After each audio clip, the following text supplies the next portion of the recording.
चतुःषष्टितमः सर्गः, page number 349।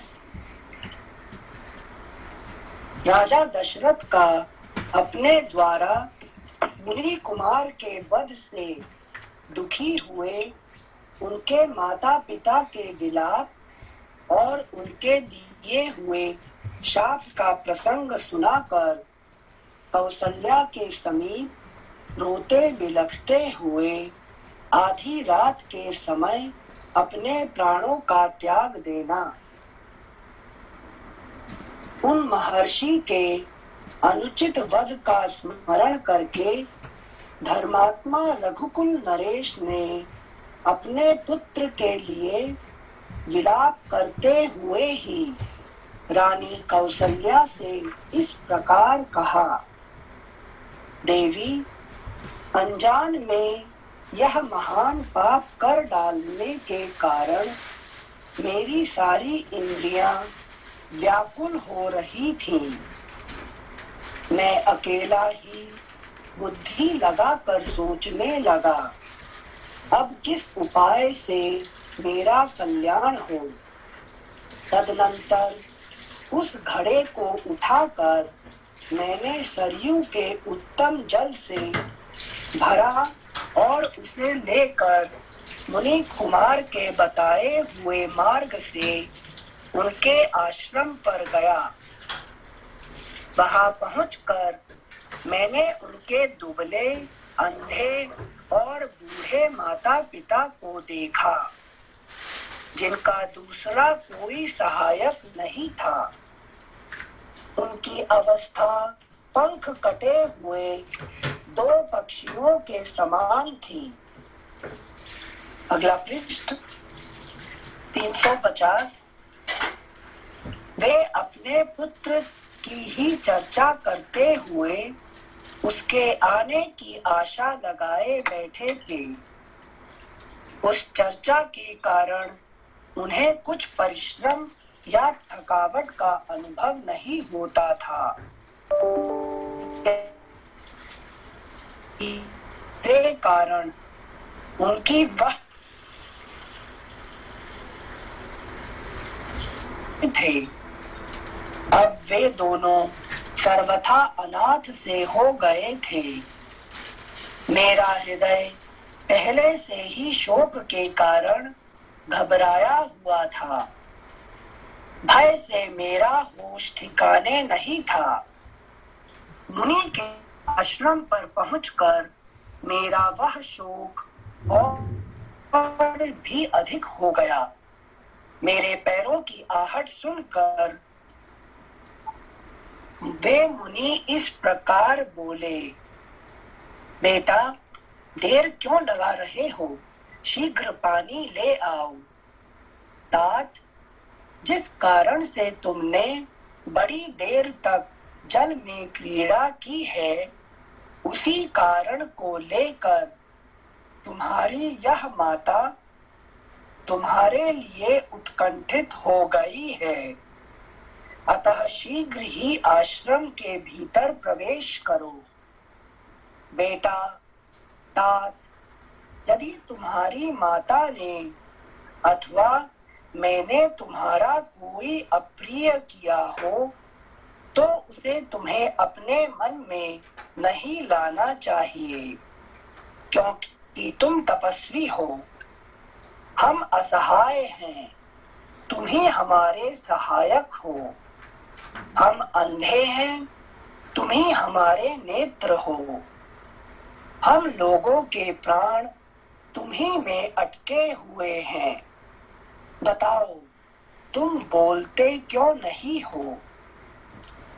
मुनि को देखते ही मेरे मन में भय सा समा गया। मेरी जबान लड़खड़ाने लगी। कितने अक्षरों का उच्चारण नहीं हो पाता था। इस प्रकार अस्पष्ट वाणी में मैंने बोलने का प्रयास किया। मानसिक भय को बाहरी चेष्टाओं से दबाकर मैंने कुछ कहने की क्षमता प्राप्त की और मुनि पर पुत्र की मृत्यु से जो संकट आ पड़ा था वह उन पर प्रकट करते हुए कहा, महात्मन, मैं आपका पुत्र नहीं, दशरथ नाम का एक क्षत्रिय हूँ।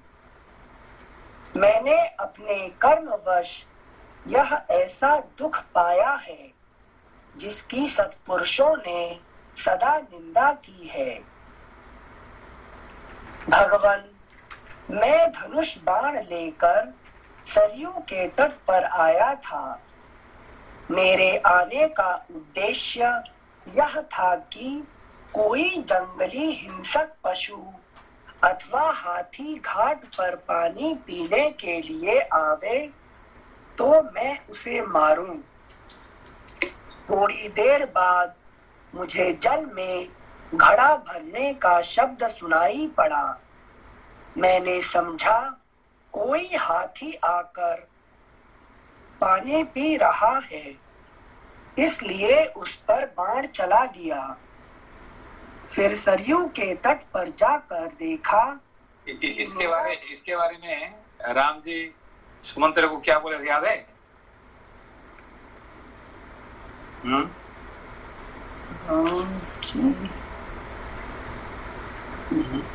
स्टोरी बताई थी ना सुमंत्र जी को कि नहीं, राम ने अच्छा हाँ सुमंत्र को क्या बोले थे?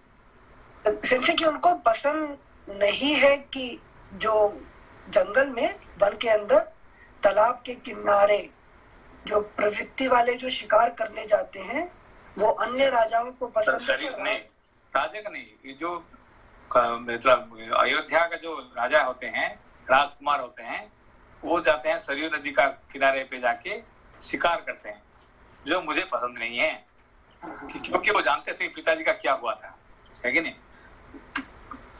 तो ये बात दोबारा, क्योंकि इसको समुद्र को कहने के कारण क्या है? क्योंकि वो देखेंगे कि आगे ना दशरथ करे, ना तो कि भरत भी करे, ना कोई जो राजा होगा वो नहीं करना चाहिए। ये कहने के लिए राम जी ये बात सुमंत्र को कहे, ठीक है, याद दिलाना कि ये ऐसा नहीं होना चाहिए दोबारा, ठीक है ना? अच्छा, हाँ समझे। Thank you Sanjay. Next one.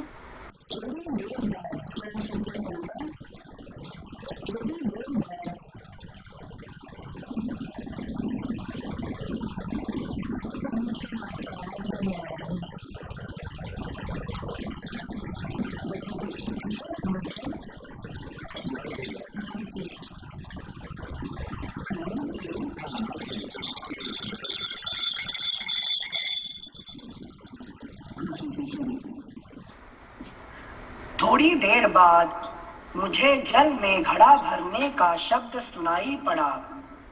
मैंने समझा कोई हाथी आकर पानी पी रहा है, इसलिए उस पर बाण चला दिया। फिर सरयू के तट पर जाकर देखा कि मेरा बाण एक तपस्वी की छाती में लगा है और वे मृतप्राय होकर धरती पर पड़े हैं। उस बाण से उन्हें बड़ी पीड़ा हो रही थी, अतः उस समय उन्हीं के कहने से मैंने सहसा वह बाण उनके मर्म स्थान से निकाल दिया। बाण निकलने के साथ ही वे तत्काल स्वर्ग सिधार गए। मरते समय उन्होंने आप दोनों पूजनीय अंधे पिता माता के लिए बड़ा शोक और विलाप किया था। इस प्रकार अनजान में मेरे हाथ से आपके पुत्र का वध हो गया है। ऐसी अवस्था में मेरे प्रति जो शाप या अनुग्रह शेष हो उसे देने के लिए आप महर्षि मुझ पर प्रसन्न हो। मैंने अपने मुंह से अपना पाप प्रकट कर दिया था, इसलिए मेरी क्रूरता से भरी हुई वह बात सुनकर भी वे पूज्यपाद महर्षि मुझे कठोर दंड भस्म हो जाने का शाप नहीं दे सके। अगला पृष्ठ 351। उनके मुख पर आंसुओं की धारा बह चली और वे शोक से मूर्छित होकर दीर्घ निश्वास लेने लगे। मैं हाथ जोड़े उनके सामने खड़ा था। उस समय उन महातेजस्वी मुनि ने मुझसे कहा, राजन, यदि यह अपना पाप कर्म तुम स्वयं यहाँ आकर न बताते तो शीघ्र ही तुम्हारे मस्तक के सैकड़ों हजारों टुकड़े हो जाते। नरेश्वर, यदि क्षत्रिय जानबूझकर विशेषतः किसी वानप्रस्थी का वध कर डाले तो वह वज्रधारी इंद्र ही क्यों ना हो। नमस्ते संजय। नमस्ते नमस्ते नमस्ते जी संजय, ये जो शिकार करने वाला है जैसे राजा दशरथ ने किया और श्री राम ने उनको कहा कि मुझे पसंद नहीं, तो यहाँ पे एक दो जगह पे श्री राम ने मतलब जिसे वो उनकी कुटिया बनाते हैं वहां पे वो मृगों को मारते हैं, तो इसमें क्या अंतर होता है संजय? एक शिकार करने में क्या डिफरेंस होता है वृत्ति का, और किसी काम के लिए मृगों को मारने में क्या अंतर है? कब मारे थे मुर्गे को? संजय, ये जब कुटिया बनाते हैं अपनी रहने की, तो वहां पे दोनों राम और लक्ष्मण दोनों जो है वो मृगया करते हैं, चाहे वो आगे जाके आएगा या फिर पहले नहीं चित्रकूट के चित्रकूट में बनाते हैं, वहाँ पर चित्रकूट में वो बनाते हैं। वो जो मारीच को बात कर रहा है। मारीच को तो बाद में, वो जहाँ पे कुटिया बनाते हैं ना संजय अपनी रहने में, वहां पर भी एक आता है कि वो कुटिया बनाने के बाद में वहाँ के मृगों को मारते हैं, मृगों का शिकार करते हैं। ऐसा है कि देखिए कि मृग मतलब मालूम है ना क्या मृग क्या होता है? मृग मतलब संजय कोई भी जानवर को कोई भी जानवर होता है, ठीक है ना।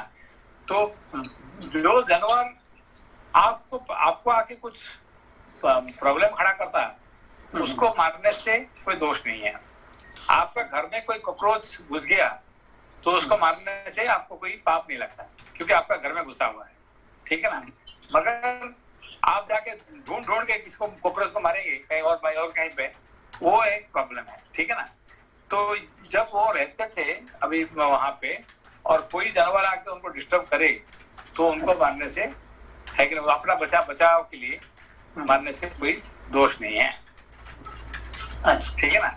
हाँ, मगर अभी जो दशरथ क्या कर रहे हैं कि वो शिकार करने के लिए, शिकार एक है कि नहीं, एक व्यसन लग्जरी जब हो जाता ना तो फिर प्रॉब्लम ही है कि नहीं।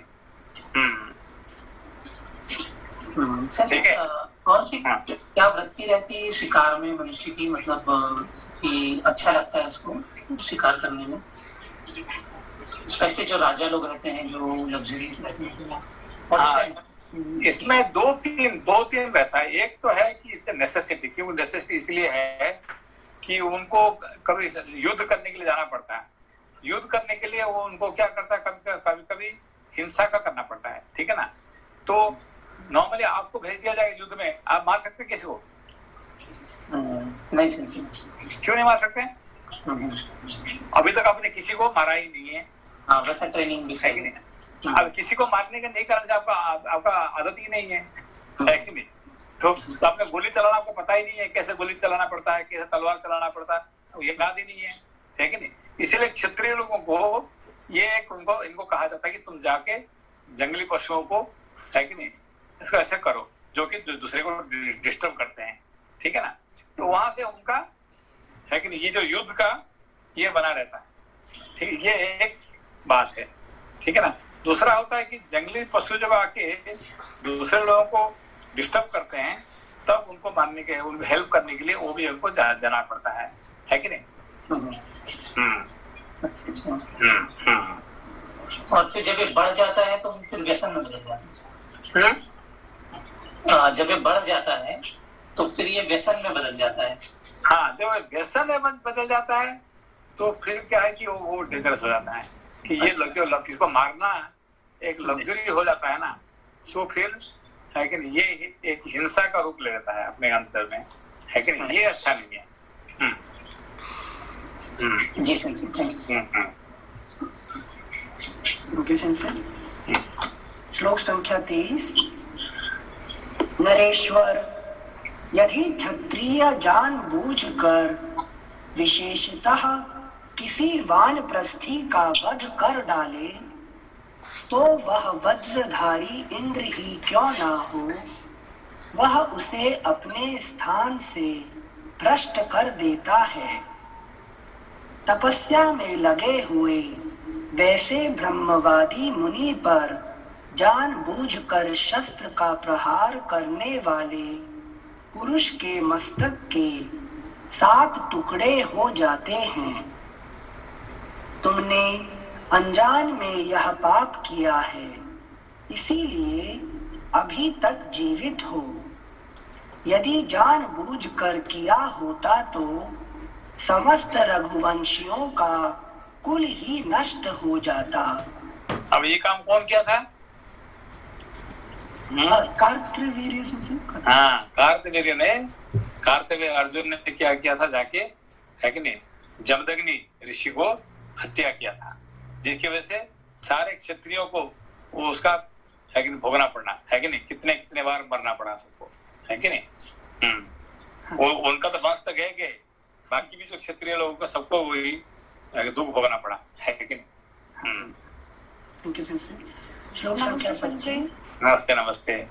संजय, इसकी वजह से वो जमदग्नि जी के बेटे परशुराम ने जो प्रतिज्ञा लिया था ना कि मैंने 18 बार क्षत्रियहीन कर दूंगा, क्योंकि पहले तो क्योंकि कार्तवीर्य अर्जुन को हराने के लिए कोई भी नहीं था इस धरती पर, कोई किसी का बल नहीं है। रावण को वो क्या करता, एक हाथ से उसको पकड़ के जैसे उसको चूहा गिल्ली जैसे करता था, है कि नहीं। तो इस तरह से उसको बल, इतने बल था कि उसको कोई हरा नहीं पाएगा, और उसको मार काट के उसको कीमा बना दिए, है कि नहीं। और उसके साथ साथ उसका सारे वंश को खत्म कर दिए, उसके साथ साथ जितने क्षत्रिय आए सामने सबको उन्होंने खत्म किए, ठीक है ना। परशुराम जी ने ना संजय? हाँ, परशुराम जी ने। अच्छा, समझ, धन्यवाद संजय। जैसे यहाँ जो क्षत्रिय कुल का विनाश है वो कहीं पर 18 आता है, कहीं पर 21 बार आता है। 21 बार। अच्छा, ओके थैंक यू सर। श्लोक संख्या 25। तुमने अनजान में यह पाप किया है, इसीलिए अभी तक जीवित हो। यदि जानबूझकर किया होता तो समस्त रघुवंशियों का कुल ही नष्ट हो जाता। अकेले तुम्हारी तो बात ही क्या है। उन्होंने मुझसे यह भी कहा, नरेश्वर, तुम हम दोनों को उस स्थान पर ले चलो जहां हमारा पुत्र मरा पड़ा है। इस समय हम उसे देखना चाहते हैं। यह हमारे लिए उसका अंतिम दर्शन होगा। तब मैं अकेला ही अत्यंत दुख में पड़े हुए उन दंपति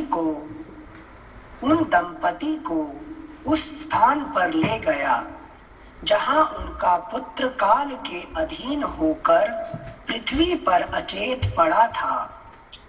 उसके सारे अंग खून से लथपथ हो रहे थे, मृग चर्म और वस्त्र बिखरे पड़े थे। मैंने पत्नी सहित मुनि को उनके पुत्र के शरीर का स्पर्श कराया। वे दोनों तपस्वी अपने उस पुत्र का स्पर्श करके उसके अत्यंत निकट जाकर उसके शरीर पर गिर पड़े। फिर पिता ने पुत्र को संबोधित करके उससे कहा, बेटा, आज तुम मुझे ना तो प्रणाम करते हो और ना मुझसे बोलते ही हो। तुम धरती पर क्यों सो रहे हो? क्या तुम हमसे रूठ गए हो? बेटा, यदि मैं तुम्हारा प्रिय नहीं हूँ तो तुम अपनी इस धर्मात्मा माता की ओर तो देखो। तुम इसके हृदय से क्यों नहीं लग जाते हो? वत्स, कुछ तो बोलो। अब पिछली रात में मधुर स्वर से शास्त्र या पुराण आदि अन्य किसी ग्रंथ का विशेष रूप से स्वाध्याय करते हुए किसके मुंह से मैं मनोरम शास्त्र चर्चा सुनूंगा? अब कौन स्नान, संध्योपासना तथा अग्निहोत्र करके मेरे पास बैठकर पुत्र शोक के भय से पीड़ित हुए मुझ बूढ़े को सांत्वना देता हुआ मेरी सेवा करेगा? अब कौन ऐसा है जो कंद, मूल और फल लाकर मुझ अकर्मण्य अन्न संग्रह से रहित और अनाथ को प्रिय अतिथि की भांति भोजन कराएगा? बेटा, तुम्हारी यह तपस्विनी माता अंधी, बूढ़ी, दीन तथा पुत्र के लिए उत्कंठित रहने वाली है।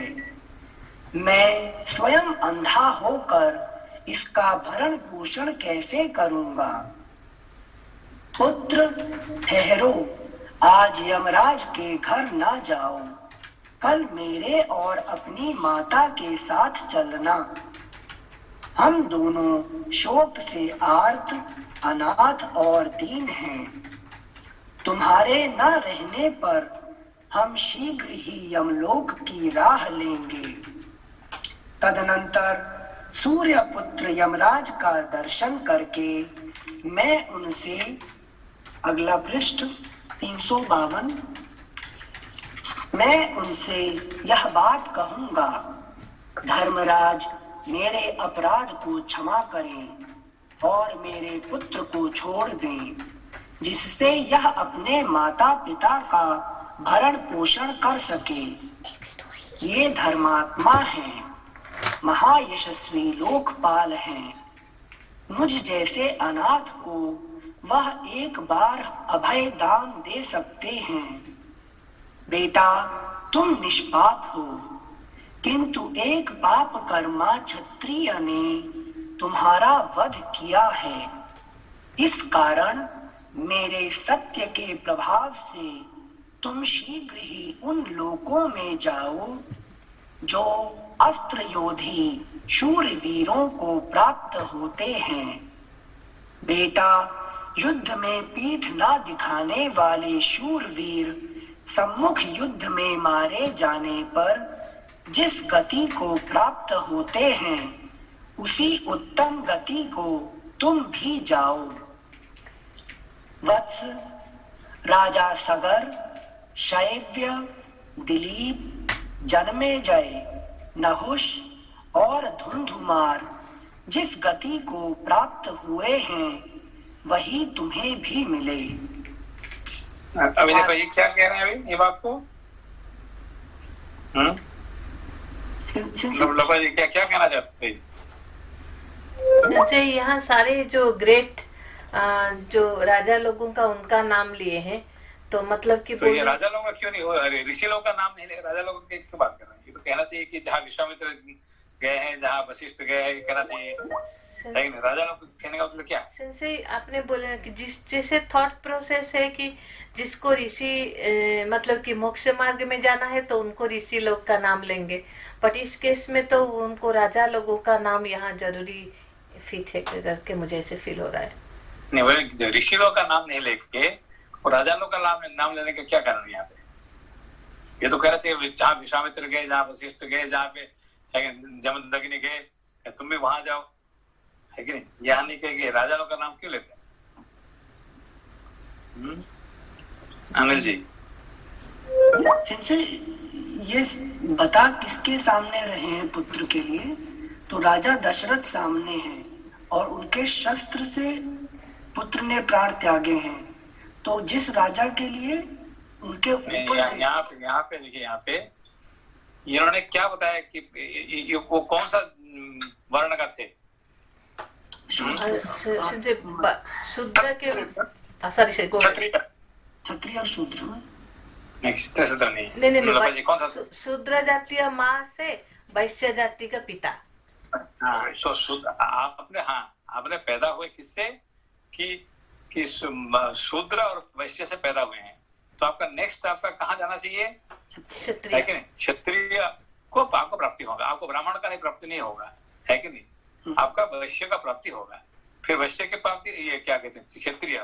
क्षत्रिय के बाद फिर आपको नेक्स्ट में आपको ब्राह्मणत्व प्राप्ति होगा, ब्रह्म ऋषि, है कि नहीं? इसीलिए सारे क्षत्रिय का नाम ले रहे हैं यहाँ पे। अच्छा, बहुत अच्छा। मतलब वर्ण परंपरा शरीर कैसे छोड़ते हैं उसमें भी कंटिन्यू करती है। हाँ, क्यों नहीं, उनका जो आशा है, देखिए अभी जैसे कि जो शूद्र है उसका आशा क्या है कि भाई मैं किस दिन मैं बिजनेसमैन बन जाऊं, है कि नहीं? तो आपको क्या बनना चाहिए ना, जो सैलरीमैन होता है उसका जो ड्रीम क्या है कि एक दिन मैं बिजनेसमैन बनूंगा, है कि नहीं? मैं जैसे बिल गेट जैसे बनूंगा। बिल गेट उनका ये हो जाता है कि नहीं? तो वो नहीं कहता कि हाउ आई कैन आइंस्टाइन बनना नहीं है, उसको क्या बिल गेट बनना है कि नहीं? तो जो सैलरीमैन का ड्रीम क्या होता है? बिजनेसमैन बनने का। बिजनेसमैन बन तो ऐसे कि धीरे धीरे ऊपर उठता है। बिजनेसमैन क्या करना चाहते हैं? बिल गेट क्या चाहता है कि मैं प्रेसिडेंट ऑफ कब बनूंगा, मैं प्रेसिडेंट ऑफ द अमेरिका, है कि नहीं? तो इस तरह के जो क्षत्रिय जो है वो ब्राह्मण का स्वप्न देखता है। समझ में बात को? अपने कैरियर पाथ बता दिया। नहीं, हमेशा जो सैलरीमैन होता है वो चाहता है बिजनेसमैन बनने के लिए। बिजनेसमैन क्या होना चाहिए? पॉलिटिशियन बनना चाहिए। पॉलिटिशियन क्या बनना चाहता है? एक बड़ा इंटेलेक्चुअल बनना चाहता है, कि फिलैंथ्रोपिक बनना चाहता है, या तो कोई, है कि नहीं, साइंटिस्ट बनना चाहता है, वो ऐसे बनना चाहता है कि नहीं? Thank you sir. ठीक। मोदी जी भी तपस्वी बन रहे हैं सर, अब देखो। अभी मोदी जी का अभी क्या ये है कि वो प्रेसिडेंट बनना नहीं चाहते, वो बनना चाहते हैं कि तपस्वी बनना चाहते हैं, है कि नहीं? क्योंकि उनका जो है क्षत्रिय का पूरा हो गया अभी, है कि नहीं?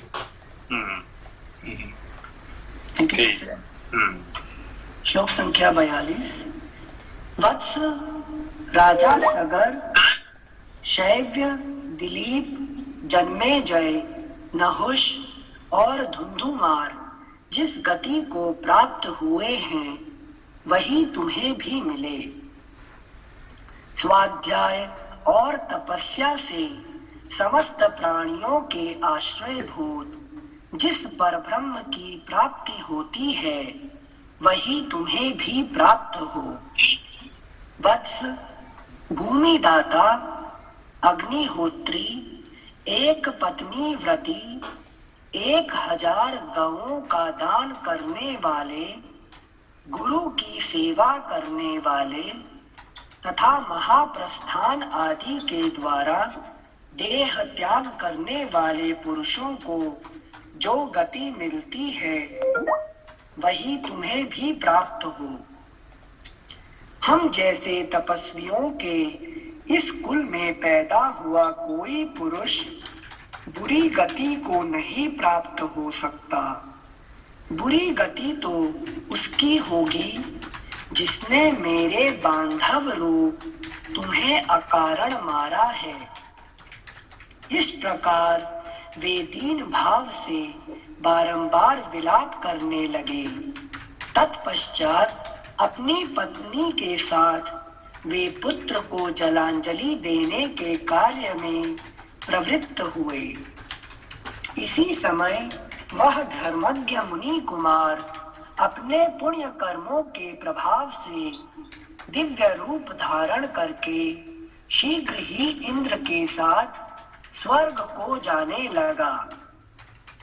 इंद्र सहित उस तपस्वी ने अपने दोनों बूढ़े पिता माता को एक मुहूर्त तक आश्वासन देते हुए उनसे बातचीत की। फिर वह अपने पिता से बोला, मैं आप दोनों की सेवा से महान स्थान को प्राप्त हुआ हूँ। अब आप लोग भी शीघ्र ही मेरे पास आ जाइएगा। यह कहकर वह जितेंद्रिय मुनि कुमार उस सुंदर आकार वाले दिव्य विमान से शीघ्र ही देवलोक को चला गया। तदनंतर पत्नी सहित उन महातेजस्वी तपस्वी मुनि ने तुरंत ही पुत्र को जलांजलि देकर हाथ जोड़े खड़े हुए मुझसे कहा, राजन, तुम आज ही मुझे भी मार डालो। अब मरने में मुझे कष्ट नहीं होगा। मेरे एक ही बेटा था जिसे तुमने अपने बाण का निशाना बनाकर मुझे पुत्रहीन कर दिया। तुमने अज्ञानवश जो मेरे बालक की हत्या की है, उसके कारण मैं तुम्हें भी अत्यंत भयंकर एवं भली भांति दुख देने वाला शाप दूंगा। राजन, इस समय पुत्र के वियोग से मुझे जैसा कष्ट हो रहा है, ऐसा ही तुम्हें भी होगा।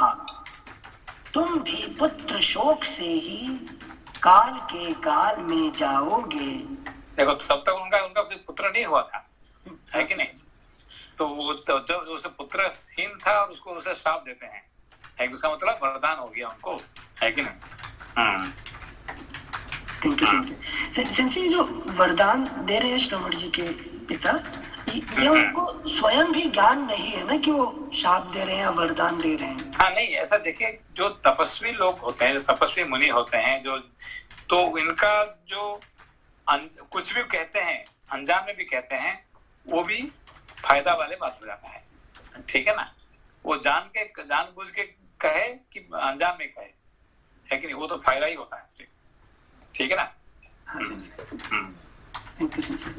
श्लोक संख्या 54। राजन, इस समय पुत्र के वियोग से मुझे जैसा कष्ट हो रहा है, ऐसा ही तुम्हें भी होगा। तुम भी पुत्र शोक से ही काल के गाल में जाओगे। नरेश्वर, क्षत्रिय होकर अनजान में तुमने वैश्य जातीय मुनि का वध किया है। क्षत्रिय होकर अनजान में तुमने वैश्य जातीय मुनि का वध किया है, इसलिए शीघ्र ही तुम्हें ब्रह्म हत्या का पाप तो नहीं लगेगा, तथापि जल्दी ही तुम्हें भी ऐसी ही, अगला पृष्ठ 353, तुम्हें भी ऐसी ही भयानक और प्राण लेने वाली अवस्था प्राप्त होगी।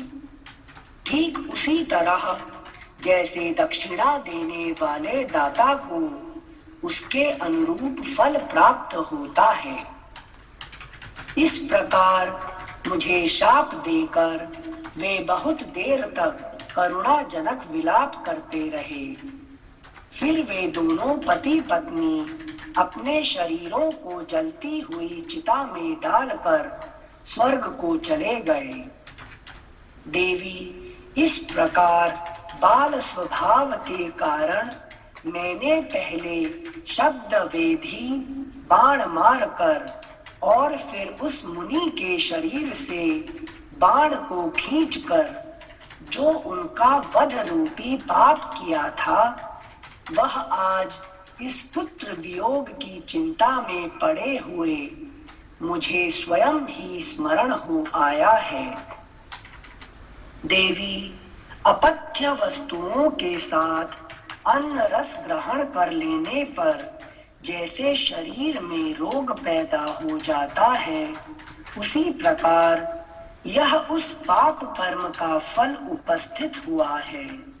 ये जो बात कर रहे हैं कि ये दशरथ जी, ये जो पश्चाताप कर रहे हैं और पहले का जो पाप किए थे उसको याद कर रहे हैं और ज्ञान की बात करके फिर उनका यहाँ पे मृत्यु हो जाता है।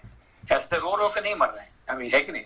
वो पश्चाताप करके, है कि नहीं, वो प्रायश्चित करके वो मृत्यु का प्राप्त कर रहे हैं, है कि नहीं? यह उनका आखिरी शब्द है जिसकी वजह से उनका, है कि नहीं, ऊर्ध्वलोक गति होता है। ठीक है ना, ये ध्यान रखिए क्या कहे कि आप जीवन त्याग करते हैं, है कि नहीं, लास्ट मोमेंट आपका कैसे गति होता है ये इम्पोर्टेंट होता है जिंदगी में, है कि नहीं। जिंदगी भर आप कैसे जीते हैं ये इम्पोर्टेंट नहीं है, आप क्या करके आपका मृत्यु होता है ये बहुत इम्पोर्टेंट है कि जो कि मानदाता, है कि नहीं, मानदाता ने क्या किए थे, आखिरी में लास्ट 2 मिनट में वो मुक्ति हो गया उनको। ठीक है ना, ये बड़ा इंपॉर्टेंट है ये। तो दशरथ का जो लास्ट का जो जिंदगी भर उन्होंने जो भी कुछ किए थे ये सारे हो जाता है, क्यों कि लास्ट मोमेंट का जो उनका जो प्रायश्चित के कारण से। Thank you sensei. तो फिर last minutes of the life तो वहाँ पे मतलब हमें मतलब रेट्रोस्पेक्ट करना है कि हमने क्या गलती किया था और मतलब क्षमा मांगना है।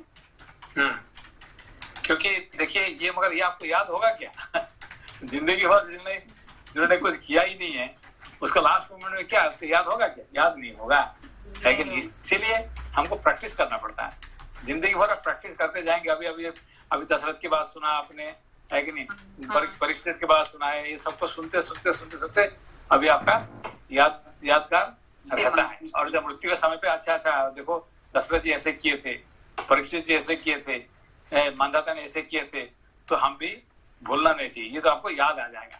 नहीं तो जिंदगी भर हम क्या सोचते हैं कि जिंदगी भर हम पाप करते रहेंगे और आखिरी मुहूर्त में तो राम राम बोल देंगे तो हो जाएगा, हमारा राम नाम सत्य है कि नहीं।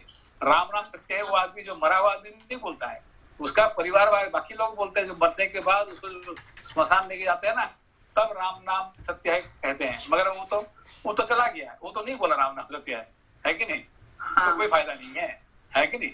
राम नाम सत्य कह के हमारा फायदा होता है, और जो मर गया है उसका तो फायदा नहीं होता, क्यों, वो तो नहीं कहा एक बार राम नाम सत्य है कि नहीं।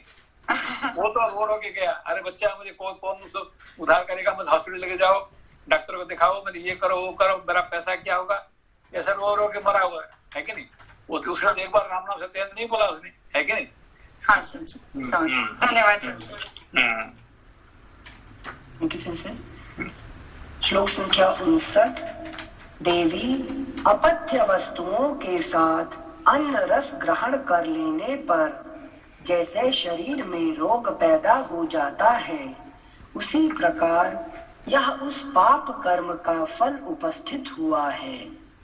अतः कल्याणी उन उदार महात्मा का शाप रूपी वचन इस समय मेरे पास फल देने के लिए आ गया है। ऐसा कहकर वे भूपाल मृत्यु के भय से त्रस्त हो अपनी पत्नी से रोते हुए बोले, कौसल्ये, अब मैं पुत्र शोक से अपने प्राणों का त्याग करूंगा। इस समय मैं तुम्हें अपनी आंखों से देख नहीं पाता हूँ, तुम मेरा स्पर्श करो। जो मनुष्य यमलोक में जाने वाले मरणासन्न होते हैं, वे अपने बांधव जनों को नहीं देख पाते हैं। यदि श्री राम आकर एक बार मेरा स्पर्श करें अथवा यह धन वैभव और युवराज पद स्वीकार कर लें, तो मेरा विश्वास है कि मैं जी सकता हूँ। देवी, मैंने श्री राम के साथ जो बर्ताव किया है वह मेरे योग्य नहीं था, परंतु श्री राम ने मेरे साथ जो व्यवहार किया है वह सर्वथा उन्हीं के योग्य है। कौन बुद्धिमान पुरुष इस भूतल पर अपने दुराचारी पुत्र का भी परित्याग कर सकता है? दुराचारी पुत्र का भी परित्याग नहीं करता है, ये तो दुराचारी तो ये तो महासदाचारी है कि नहीं। तो कुछ दुराचारी पुत्र को परित्याग करना मुश्किल होता है कि नहीं। कौन बुद्धिमान पुरुष इस भूतल पर अपने दुराचारी पुत्र का भी परित्याग कर सकता है? एक मैं हूँ जिसने अपने धर्मात्मा पुत्र को त्याग दिया, तथा कौन ऐसा पुत्र है जिसे घर से निकाल दिया जाए और वह पिता को कोसे तक नहीं। लेकिन उन्होंने तो घर से निकाल दिया और एक शब्द नहीं निकाले, है कि नहीं? उसको लड़ते हैं, है कि नहीं? मैं क्यों घर से निकल जाऊं, तुम निकल जाओ, है कि नहीं? और एक शब्द नहीं करके उन्होंने, है कि नहीं, धन्यवाद देके वो वहां से निकल गए, है कि नहीं? उल्टा से सुमंत्री जी और कौशल्या जी को बोल रहे हैं कि उन्हें सपोर्ट करो। है कि नहीं? Thank you sir. श्लोक संख्या 64। कौन बुद्धिमान पुरुष इस भूतल पर अपने दुराचारी पुत्र का भी परित्याग कर सकता है? एक मैं हूँ जिसने अपने धर्मात्मा पुत्र को त्याग दिया, तथा कौन ऐसा पुत्र है जिसे घर से निकाल दिया जाए और वह पिता को कोसे तक नहीं। परंतु श्री राम चुपचाप चले गए, उन्होंने मेरे विरुद्ध एक शब्द भी नहीं कहा। कौसल्ये, अब मेरी आंखें तुम्हें नहीं देख पाती हैं, स्मरण शक्ति भी लुप्त होती जा रही है। उधर देखो, ये यमराज के दूत मुझे यहाँ से ले जाने के लिए उतावले हो उठे हैं। इससे बढ़कर दुख मेरे लिए और क्या हो सकता है कि मैं प्राणांत के समय सत्य पराक्रमी धर्मज्ञ राम का दर्शन नहीं पा रहा हूँ, जिनकी समता करने वाला संसार में दूसरा कोई नहीं है। उन प्रिय पुत्र श्री राम के न देखने का शोक मेरे प्राणों को उसी तरह सुखाए डालता है जैसे धूप थोड़े से जल को शीघ्र सुखा देती है। वे मनुष्य नहीं देवता हैं जो आपके 15वें वर्ष वन से लौटने पर श्री राम का सुंदर मनोहर कुंडलों से अलंकृत मुख देखेंगे। वे मनुष्य नहीं देवता हैं जो आपके 15वें वर्ष वन से लौटने पर श्री राम का सुंदर मनोहर कुंडलों से अलंकृत मुख देखेंगे, जो कमल के समान नेत्र, सुंदर भौहें, स्वच्छ दांत और मनोहर नासिका से सुशोभित श्री राम के चंद्रोपम मुख का दर्शन करेंगे। वे धन्य हैं जो मेरे श्री राम के शरत चंद्र सदृश मनोहर और प्रफुल्ल कमल के समान सुवासित मुख का दर्शन करेंगे। वे धन्य हैं। जैसे मूढ़ता आदि अवस्थाओं को त्याग कर अपने उच्च मार्ग में स्थित शुक्र का दर्शन करके लोग सुखी होते हैं, उसी प्रकार वनवास की अवधि पूरी करके पुनः अयोध्या में लौट कर आए। अगला पृष्ठ 354। आए हुए श्री राम को जो लोग देखेंगे वे ही सुखी होंगे। कौसल्ये, मेरे चित्त पर मोह छा रहा है। हृदय यहाँ पे वो क्या कहना चाहते हैं? ये बता रहे हैं कि मेरा तो प्राण त्याग हो जाएंगे, पर जब श्री राम जो लौटेंगे जिस समय, तो जो रहेगा वो धन्य है, वो स्वयं देव है। मतलब बहुत अनुकंपा है उन पर। ये कहने का मतलब क्या है? कि तुम लकी हो, कौशल्या लकी है। इनको ये कहना चाहिए कि मैं अभी मेरा अंतिम समय आ गया, मैं तो जाने वाला हूँ। हाँ। तुम मेरा फॉलो मत करना, तुम वेट करो जब तक राम जी आएंगे।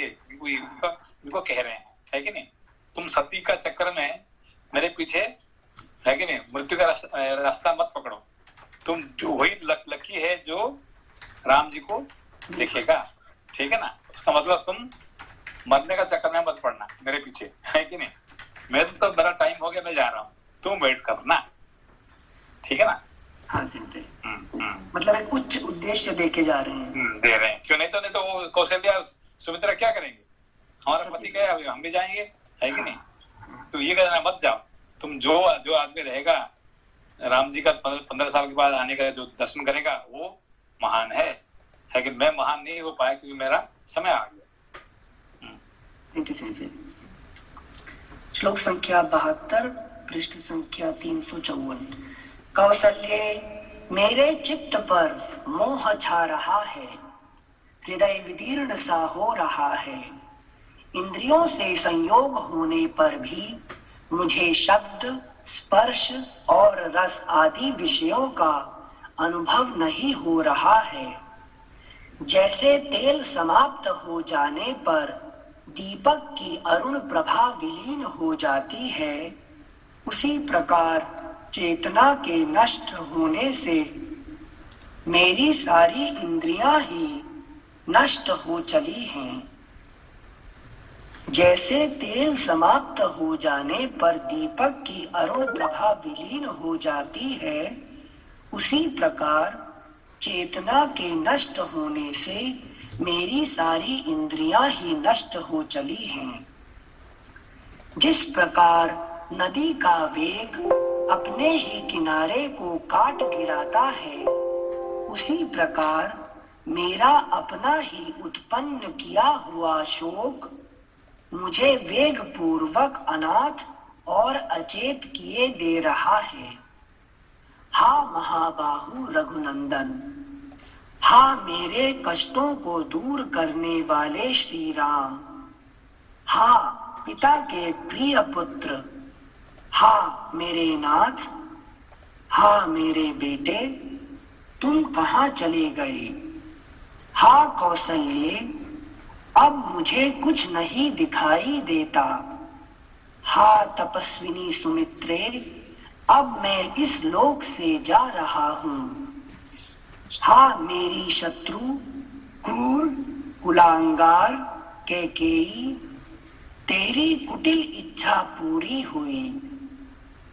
इस प्रकार श्री राम माता कौसल्या और सुमित्रा के निकट शोकपूर्ण विलाप करते हुए राजा दशरथ के जीवन का अंत हो गया। अपने प्रिय पुत्र के वनवास से शोकाकुल हुए राजा दशरथ इस प्रकार दीनता पूर्ण वचन कहते हुए, मृत्यु का समय पे आपको विचार करना पड़ेगा कौन आपका बंधु है और कौन आपका शत्रु है कि नहीं, कौन दुश्मन है कौन आपका दोस्त है। ये आपको समझने से क्या फायदा है कि कम से कम अगला जन्म जब प्राप्ति होगा तो फिर आपको दुश्मन आपको नहीं मिलेंगे, है कि नहीं, क्यों आपको पूरा उसको तिरस्कार करके जा रहे हैं अभी, ठीक है ना। ये कौशल्या को दोबारा चाहिए मुझे, है कि नहीं, सुमित्रा को चाहिए, राम को चाहिए, मगर कई को दोबारा नहीं चाहिए मुझे, है कि नहीं। ये इसको तिरस्कार करने से आपको इसका बंधन टूटता है, ठीक है ना। अच्छा, ना तो फिर आप उसको नहीं कहेंगे नहीं ये मेरा दुश्मन है ये दोस्त है, ठीक से नहीं कहेंगे तो फिर दोबारा फिर जुड़ जाएंगे फिर, है कि नहीं। हाँ। इसीलिए आपको प्रैक्टिकली आपको कहना पड़ेगा भाई ये मुझे नहीं चाहिए आगे और इसको चाहिए, है कि नहीं। इसे आपको नहीं तो फिर आगे फिर जोड़ जाएंगे फिर, है कि नहीं। हाँ। जैसे यहाँ पर शत्रु भाव और तिरस्कार दोनों में अंतर क्या? जैसे पहले आप बताए थे कि जैसे कोई मच्छर, कोई शत्रु हमें मारे और लास्ट मिनट में मैं शत्रु भाव से अगर प्राण त्यागूं तो वो मच्छर बनके अगले जन्म में पैदा होकर मुझे काटेगा थोड़ी देर के लिए। नहीं उसको आप क्या कहते हैं, उसका पनिशमेंट देने के लिए आपका ये भावना नहीं है, है कि नहीं। ये नहीं कि भाई मैं दोबारा जन्म होके फिर मैं कई को मैं उसको है कि नहीं ये दंड दूं, ये नहीं कह रहे हैं। हाँ। ये कह रहे हैं कि मैं अगला बार जो जन्म लूंगा तो मुझे ये नहीं चाहिए, है कि नहीं। सेकंड टाइम मुझे I don't want this person है जिंदगी में, ठीक है ना। और कौशल्या को दोबारा चाहिए, है कि नहीं, ये उनका कहना है उनका, ठीक है ना। श्लोक संख्या 78। अपने प्रिय पुत्र के वनवास से शोकाकुल हुए राजा दशरथ इस प्रकार दीनता पूर्ण वचन कहते हुए आधी रात बीतते बीतते अत्यंत दुख से पीड़ित हो गए। और उसी समय उन उदारदर्शी नरेश ने अपने प्राणों को त्याग दिया। इस प्रकार श्री वाल्मीकि निर्मित आर्ष रामायण आदि काव्य के अयोध्या कांड में 64वां सर्ग पूरा हुआ। कैसे प्राण त्याग करना पड़ता है, ये एक बड़ा अच्छी एग्जाम्पल है, ठीक है ना। दशरथ का जो जिंदगी में है कि राम के बारे में सोचते सोचते सोचते सोचते उनका प्राण है कि छूट जाता है कि नहीं। तो उनका मन में कौन बैठता है? राम बैठता है, जिसकी वजह से है कि राम होते हैं तो शायद इतना नहीं होता है, मगर राम नहीं है, इसीलिए उनका चिंता करते करते विरह में उनका मृत्यु हो जाता है, जिसकी वजह से उनका मुक्ति को प्राप्ति हो जाता है, ठीक है ना। जब ये स्टोरी पढ़ रहे थे तो ऐसा लग रहा है जैसे प्राण त्यागना यज्ञ फल की तरह और पूरे जीवन प्रिपरेशन करना यज्ञ है कि लास्ट मिनट में सही तरीके से त्याग दूं। क्योंकि उन्होंने जो जितने गलती किए जो किए सारे उनका आखिरी में है कि नहीं, उनका जिंदगी का सबसे बड़ा गलती क्या किए थे? श्रवण जी वाला, हाँ, श्रवण कुमार को जो मारे थे, ये उनका जिंदगी में सबसे बड़ा पाप किए थे। और मृत्यु समय पे उन्होंने ये बात बता दी कि मैंने ये गलती किया था और आज मैं उसका फल भोग रहा हूँ, लेकिन ये कभी नहीं करना चाहिए था, और आगे मैं दोबारा मैं जन्म लूंगा तो मैं कभी ये काम नहीं करूंगा। ये उनका प्रायश्चित है। फिर जो राम जी को जो मैंने किया, राम को मेरा है कि नहीं, जो दुर्बुद्धि बेटा को भी कोई आदमी छोड़ना तैयार नहीं होता है, और मैंने राम जैसे इतने महान व्यक्ति को मैंने परित्याग कर दिया, ये मेरा जिंदगी का दूसरा बड़ा गलती था। ये सब एक एक कह के फिर आखिरी में वो जाते हैं, ठीक है ना। वाला सेकंड वाले में जस्ट छोटी सी चीज एक पूछ ली। राम जी का समझ में आया, दशरथ का समझ में आया, फिलोसॉफिकली मतलब अंत समय में मैंने राम को इम्पोर्टेंस नहीं दिया, मतलब ज्ञान मार्ग पर मैं नहीं गया, तो ये अगर अंत समय में सोचकर मैं पश्चाताप करूं तो भी मुक्ति मिलती है। तो क्या पश्चाताप का उन्होंने क्या कहना था कि अगले जन्म में अगर मैं वापस जन्म लूं तो ज्ञान, देखिए कि मैंने राम को क्यों छोड़ा है कि नहीं? मैंने राम को छोड़ा जो गुलामगार के क्रूर शत्रु, मैंने दुस्संग के साथ रहने के कारण से है कि नहीं, मैंने है कि नहीं इतना बड़ा आपने जिंदगी में हम क्यों शास्त्र के साथ जोड़ नहीं पाते हैं? सब लोग चाहते हैं शास्त्र के साथ जोड़ने के लिए, पर क्यों नहीं कर पाते हैं? क्योंकि शास्त्र आने में दुस्संग पकड़ लेता है, है कि नहीं भैया? चलो शास्त्र तो आपका पास रामायण तो है ही है, कभी पढ़ देंगे। अभी थोड़ा जो सिनेमा जो चल रहा है वो तो नहीं आने वाला है ना। आज सिनेमा देख लो, ड्रामा देख लो, है कि नहीं, एंजॉय कर लो, गेस्ट ट्रीटमेंट कर लो, है कि नहीं, खाओ पियो। बाकी तो रामायण तो है ही कि तो घर में पढ़ा हुआ तो पढ़ते हैं ना। फिर अब यहाँ नहीं पढ़े ऐसे क्या होगा, है कि नहीं? तो इस तरह से हम क्या करते हैं कि किसी दुस्संग के कारण से हम ये छोड़ देते हैं, सत्संग छोड़ देते हैं, ज्ञान छोड़ देते हैं, मोक्ष छोड़ देते हैं, है कि नहीं? तो ये वो उनका आखिरी में वो समझ जाते हैं। मैंने एक कैकेयी के साथ जुड़ने से है कि नहीं, मेरा जब प्यार कैकेयी के साथ होने के कारण से मैं राम जी को छोड़ना पड़ा, लक्ष्मण को छोड़ना पड़ा, सीता को छोड़ना पड़ा, है कि नहीं? सब मेरे जिंदगी में सब चले गए, क्यों? मैंने दुस्संग किया है, ठीक है। Thank you sir. Thank you sir. पंचषष्टितमः सर्गः। बंदी जनों का स्तुति पाठ। राजा दशरथ को दिवंगत हुआ जान उनकी रानियों का करुण विलाप। तदनंतर रात बीतने पर दूसरे दिन सवेरे ही बंदीजन महाराज की स्तुति करने के लिए राजमहल में उपस्थित हुए। व्याकरण ज्ञान से संपन्न अथवा उत्तम अलंकारों से विभूषित सूत उत्तम रूप से वंश परंपरा का श्रवण करने वाले मागध और संगीत शास्त्र का अनुशीलन करने वाले गायक अपने अपने मार्ग के अनुसार पृथक पृथक यशोगान करते हुए वहां आए। ये समझ में आया ये बात? ये बड़ा इम्पोर्टेंट है। हम सूत मागध द्वार का पढ़िए उसको। फिर से पढ़ते हैं श्लोक संख्या 2।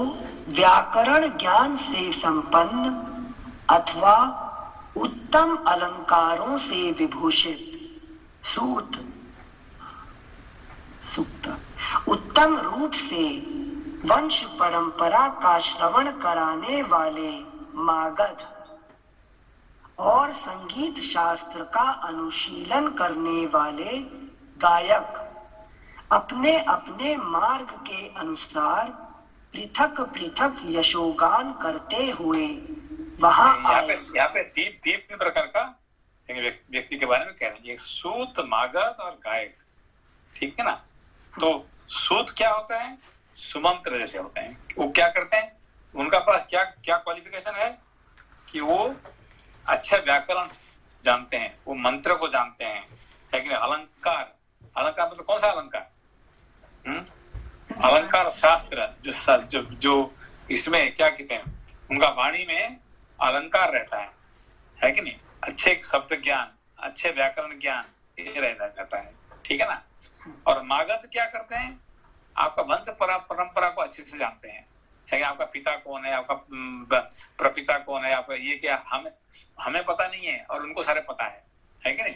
आप हरिद्वार जाएंगे, मथुरा जाएंगे, पुरी जाएंगे तो आपको वहां आपको जो है बैठे हुए मागध बैठे हुए हैं, आपका 20 पुरुष तक का बता देंगे, है कि नहीं। आपको पता नहीं है, आपका चौथा पीढ़ी के ऊपर पता नहीं है और वो बता देंगे आपका 10 पुरुष के पहले कौन थे, मानेगा आपको। से हाँ गए थे इस बार जब दादाजी पोथी पुराने वाले पेज बोलते हैं ना, पुराना रजिस्टर, तो इनको कहते हैं मागध। मागध क्या है? जो ये सब आपको बता देंगे आपका, है कि नहीं, 20 पुरुष पहले आपका क्या नाम था, है कि नहीं, ये उनका ये है। और गायक वाले कौन है? जो अच्छे गाना गा के आपको मुग्ध कर देते हैं। और राजा है कि राजा के पास, क्षत्रिय के पास ये सब 3 प्रकार के लोग सुबह सुबह आके उनको जगाते हैं, भाई आपको आपका ऐसे ऐसे है कि भगीरथ जैसे आपका प्रपिता मत थे, जिन्होंने ऐसे ऐसे गंगा जी को लाए थे, ऐसे कहे थे, ऐसे किए थे, है कि नहीं। उनका बात से इनका सुबह सुबह क्या जागरण हो जाता है, उठ जाते हैं और अच्छे है कि नहीं कर्म करने के लिए उनका मन होता है कि नहीं। तो सुबह सुबह थोड़ा सुबह क्यों डिस्टर्ब करते हैं, है कि नहीं। मैं अभी सो रहा हूँ, है कि नहीं, क्योंकि ऐसे गाना सुनने के बाद उनका जागरण हो जाता है, ठीक है ना। संजय, गायक और बंदीजन सेम है ना?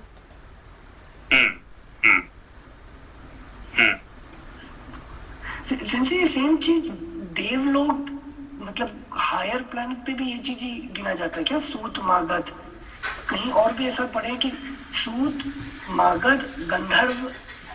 नहीं, इसका मतलब क्या ये कहना चाहते हैं कि आपका बाजू में, आपका चारों तरफ से ऐसे लोगों को रखना चाहिए कि जो आपको, है कि नहीं, जो आपको अच्छे भाषा बोले। आप सुबह सुबह गाली देगा आपको, अरे चोर क्या कर रहे हैं, उठ, है कि नहीं तो कैसे सुबह सुबह गाली गुलज देने के आपको उठा जगाएगा, तो मतलब नहीं है कि नहीं। आपको अच्छे भाषा बात करेगा, आपको अच्छे मंत्र पढ़ाएगा, आपको अच्छे, है कि नहीं। तो ऐसे ऐसे लोग आपको चारों तरफ से होना चाहिए जो कि आपको ऐसे सुबह सुबह जागरण करेगा, ठीक है ना। सूत, मागध, बंदीजन, है कि नहीं, गायक, ऐसे ऐसे लोग होना चाहिए जो कि आपको सुबह उठाएगा, जगाएगा।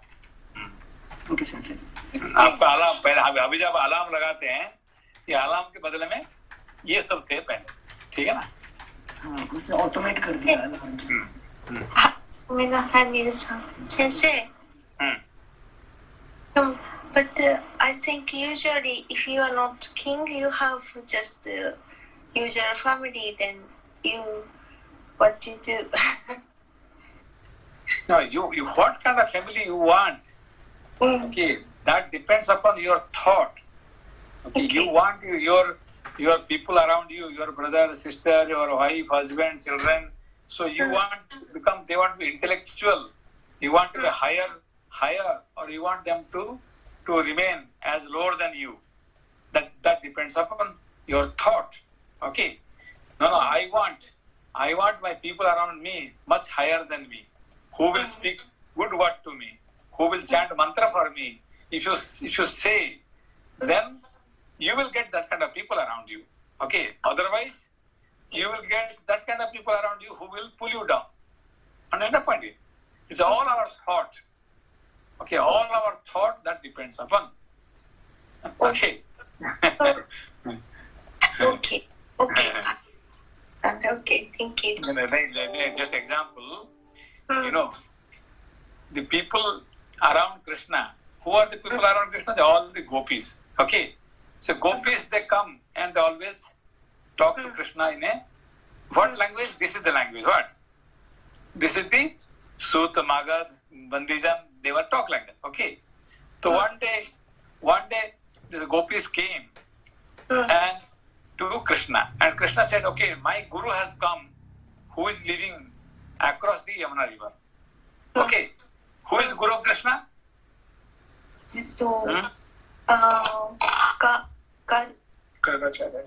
No. Durvasa. Okay. Durvasa. Durvasa is the teacher for Krishna. Okay. So my teacher is across Yamuna, and so he's there. So then Gopi said, "Okay, can we go and see him?" Yeah, of course you can go and see him. But we want to go, but Yamuna river is too much water now. It is flooding. So how can we go? Then Krishna says, "Okay, go and tell Yamuna that Krishna is a brahmachari. He never look at any girl. He's always a brahmachari. Then Yamuna will give you the way." Then they go and say, Yamuna, Krishna is a brahmachari, Bal brahmachari. He has never looked at any girl. So then the river gives them way and they go. Okay. The others, they take all kind of food. They have taken all different, because they know what like whom Durvasa likes. He likes to eat lots of food. That's why everybody knows. So they prepared lots of food and they feed him. So he has eaten everything. And then they said, "Okay, now we want to go back, because now how can we go back? Because now the river is flooding. While coming, because of the Krishna's word, we came. Now how will you go back?" Then who says? Our Durvasa says, "Tell Yamuna river that Durvasa never eat any food. Okay." He always fast. Okay. So, he said, "How?" So they go and tell Yamuna, "Okay, Durvasa will never eat food." So, and then Yamuna river gives the way. Okay. Then they go back. They say that the disciple is a big liar, and Guru was a much more bigger liar. So this is how it is possible, because you are around you have got so many wives, so many girlfriends, and you say you are a brahmachari. And on the other side, he eats so much of food, and he says, "I never eat any food." How is it possible? The Krishna says, "Okay, now the point is that the real Durvasa, he never eats. Durvasa is, who is Durvasa? Who is a Brahman. Brahman never eat food. So people bring food. His body eats, but he never says that you bring me food. Did he say? You took food and he ate. Okay. So that these are these are the topics goes around Krishna. Why? Because he wanted that kind of people around him. Okay, that's the point here. So what kind of people you are looking for, so you will get that kind of people around you. Okay. Understand the point here? Very. No, because see, what kind of people I want? Those people who like to study the scripture every day. So I want that kind of people. Okay. People who want to gossip with me, I always try to, okay, next time I will just throw them. So every day, all my life, who are the people around me? You are the people who are coming to me, always. Okay. Every day we have studied scripture. Is there a single day without scripture studying? Tell me. Not a single day in my life. Not a single day in my life. Okay. So why? Because this is what my thought is. Okay, not a single day should pass away without studying the scriptures. Okay, that's minimum 6 hours. Minimum. Okay, my life never goes a single day without studying 6 hours. If I less than 6 hours study means I will commit suicide. Okay. So then it happens around me. Okay. So Lord is sending people like you around me, and everybody study, and my life goes like that. Understand? So what you're looking for, you will get that. Okay. I said more than half is Ashirwad. You are because yes, Sensei is the one who is reading like this. No, your desire. It's your desire. Because see, when I before I used to watch the news, but nowadays even today Lopasan is saying, Tokyo has gone so many corona. Now today more than 10,000 corona patients. Oh, really? Do you not see news? Because nowadays even seeing news, there is no time for it. Because either I work or I study the scripture, so there is no time for even studying the reading the news. Okay, that is a not good thing. Of course, I should see, but because there is no time. Understand what here? Okay. Okay, now we'll close. Okay. So we'll study this from the beginning then. Panchashashti. Okay. Okay. Okay. Okay. Sensei. Okay. Namaste, Sensei. Pranam. Namaste, Sensei. Pranam.